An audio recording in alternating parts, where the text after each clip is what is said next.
Samsung Galaxy A34 বর্তমানে মার্কেটের সবথেকে বেশি সেলিং ফোন।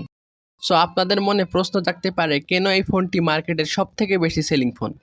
ফোনটির পারফরমেন্স কি এতটাই ভালো যে অন্যান্য ফোনের তুলনায় এই ফোনটির সেলিং রেট এত বেশি? সো ভিউয়ার্স, আপনাদের এই সকল প্রশ্নের অ্যান্সার অ্যান্ড ফোনটি কেমন তা নিয়ে আজ আমরা বিস্তারিত জানবো। কিন্তু তার আগে চ্যানেলটি ফার্স্ট সাবস্ক্রাইব করে ফেলুন। So guys, welcome back to my channel. স্মার্টফোনটির ডিজাইনটা কিন্তু জোস এবং এর কালার যে কাউকে অ্যাট্রাকটিভ করে নেবে। পলিকার্বনের ফ্রেমের তৈরি ফোনটির রিয়ার প্যানেলে রয়েছে গ্লাসের প্রোটেকশন এবং ডিসপ্লেতে রয়েছে কর্নিং গরিলা গ্লাস 5-এর প্রোটেকশন। ফোনটির ডিসপ্লে নিয়ে যদি কথা বলি তাহলে ফোনটিতে রয়েছে super AMOLED panel. Display size 6.6 inch, ফোনটির থিকনেস 8.2 mm এবং ওয়েট 199 গ্রাম। স্মার্টফোনটির কালার 1000 নিটস, যা বেশ high class colourful video support করবে।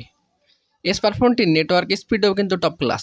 স্মার্টফোনটিতে ওএস হিসেবে থাকছে অ্যান্ড্রয়েড 13 এবং স্যামসাং ওয়ান UI 5 ভার্সন। স্মার্টফোনটিতে প্রসেসর হিসেবে থাকছে মিডিয়াটেক ডায়মেনসিটি 1080, যা মোস্ট হাই রিফ্রেশ রেটেড একটি টপ ক্লাস প্রসেসর। গেমিং বলেন, আলট্রা ভিডিও কোয়ালিটি বলেন, সব দিক থেকেই কিন্তু হাই ক্লাস প্রসেসর।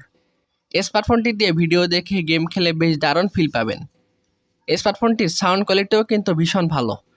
টেস্টিংয়ে বেশ ভালো রেজাল্ট দিয়েছে ফোনটি। স্মার্টফোনটিতে রয়েছে USB Type-C পোর্ট। স্মার্টফোনটি দিয়ে যদি গেমিং টেস্টিংয়ের কথা বলি তাহলে আমি বলবো one of the best.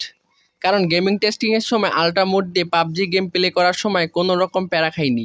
Free ফায়ারের গেম প্লে করার সময়ও সেম। আপনারা যারা ফুটবল গেমটি পছন্দ করেন তাদের জন্যও বেস্ট। একটা আলাদা রকম ফিল পাবেন এই গেমটি প্লে করে। সো যদি ক্যামেরা নিয়ে কথা বলি তাহলে ফোনটির ব্যাকে রয়েছে 3টি ক্যামেরা। মেন ক্যামেরা 48 মেগাপিক্সেলের, 8 মেগাপিক্সেল এবং 2 মেগাপিক্সেলের।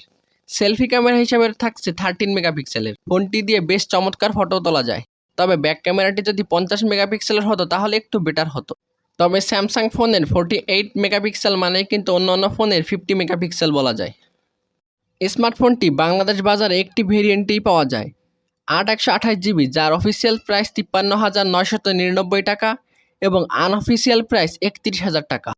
সো ভিউয়ার্স, ভিডিওটি এই পর্যন্তই। আশা করি আপনারা আপনাদের অ্যান্সার পেয়ে গেছেন এবং ফোনটির সেলিং রেট কেন তুলনামূলক এত বেশি তাও জানতে পেরেছেন। ভিডিওটি ভালো লাগলে সাবস্ক্রাইব করে পাশেই থাকুন। দেখা হচ্ছে নেক্সট ভিডিওতে। আল্লাহ হাফেজ।